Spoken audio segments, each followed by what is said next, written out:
আমার ভাত মাখা দেখে নিশ্চয়ই বুঝতে পাচ্ছেন যে আজকে আমি কত মজার এবং লোভনীয় একটা ভর্তা বানিয়েছি। আজকে আমি বানিয়েছি কুমড়োর বড়ি ভর্তা বা মাসকলার ডাল দিয়ে তৈরি যে কুমড়োর বড়ি, সেই বড়িটাকে আজকে আমি ভর্তা বানিয়েছি। এজন্য ফ্রাই প্যানে সামান্য তেল দিয়ে বড়িগুলোকে দিয়ে আমি একদম কম আঁচে এগুলোকে মচমচা করে ভেজে নিব। এটা ভাজার সময় চুলার জালটা কিন্তু একদম লো করে দিতে হবে, তাহলে বড়িগুলো একদম মচমচা হবে।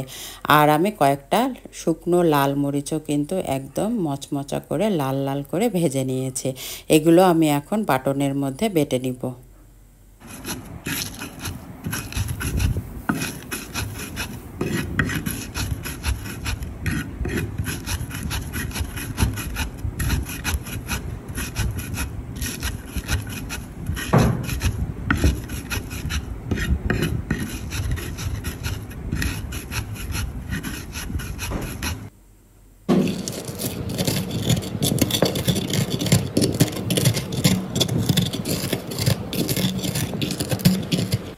আমি তো কুমড়ো বড়ি আর মরিচগুলোকে বাটনের মধ্যে বেটে নিলাম।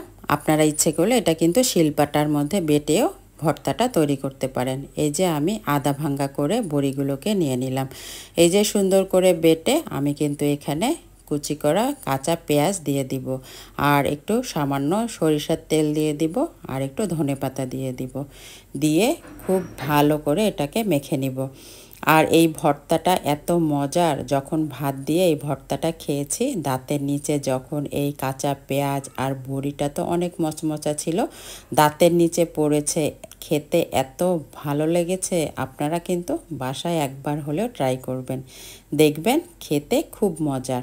আর এই বড়িটা কিন্তু আমি আবার রান্না করি, দেখা যায় যে বড় মাছ দিয়ে, ফুলকপি দিয়ে, আলু টমেটো দিয়েও কিন্তু এটা রান্না করে। আর শীতকালে খেতে এটা বেশি মজার। আবার সবজিতেও কিন্তু এই বড়িটা দিয়েও কিন্তু রান্না করা যায়।